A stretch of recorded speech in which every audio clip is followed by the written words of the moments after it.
Hello, somebody. How are you doing? I hope you're doing good. Hope you're doing great, and I hope that you're doing amazing. Welcome to another episode, and today we are going to be speaking about power in a relationship.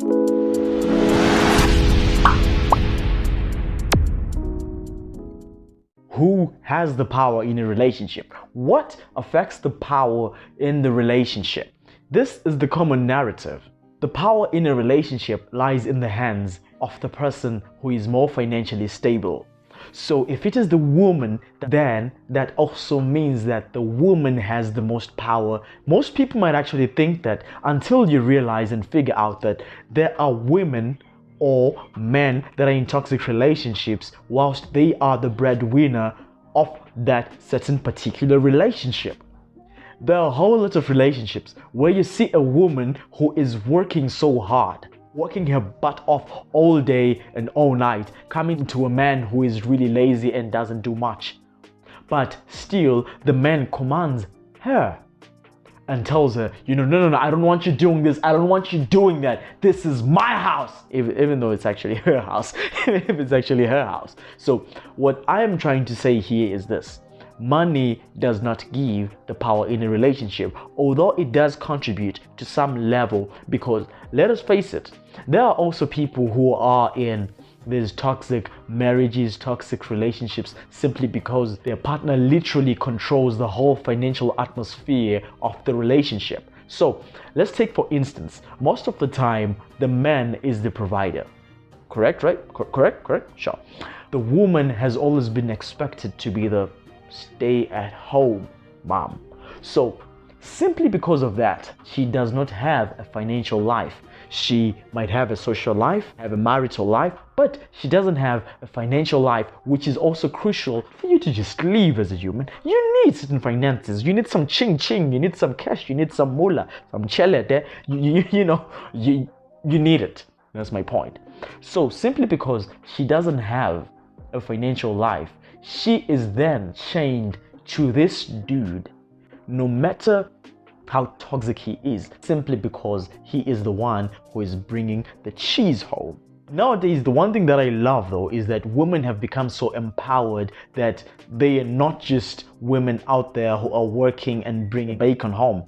They are actual women now working and bringing the whole pig home.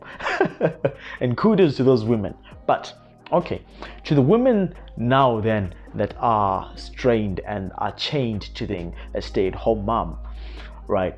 It is not a yoke and it is not a chain. If you are doing it out of your own will and your partner does not take advantage of that situation, because you will have then people and mates that then take advantage of you not having a financial life to literally now obliterating your whole existence. Whatever points that you make, they're not taken seriously. Why? Because you can't fund it. Why should I take you serious? It's the same thing that happens at family gatherings, right? You can't just make any decisions if you are the poorest member of the family. At least if we look at the rich aunt, and the rich aunt actually says, guys, I think that we should do this with the tombstone of our mother. Well, they can fund the idea, even if you have a better one. So, if you find a partner who has some particular toxicity, it now becomes a barrier to your own growth. Because each and every single person deserves a financial life. Anything that is less than that then becomes financial abuse. We really speak about physical abuse. We speak about verbal abuse. We don't talk much about financial abuse.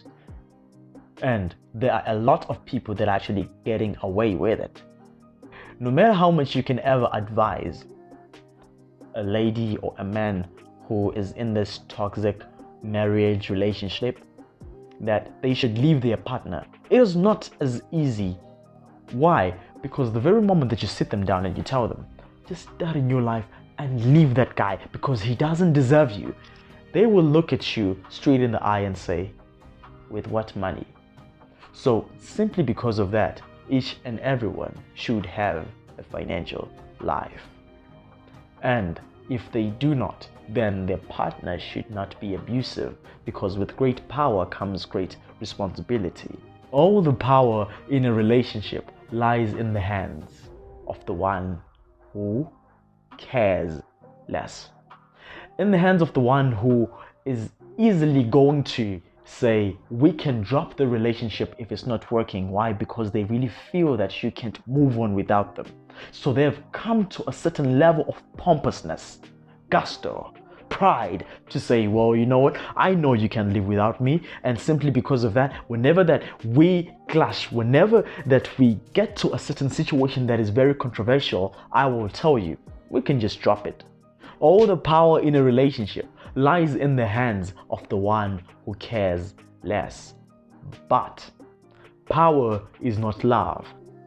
So now the question I am going to ask you is this: do you want to experience power, or do you want to experience love? If you want to experience love in a relationship, it doesn't come from you caring less about your partner.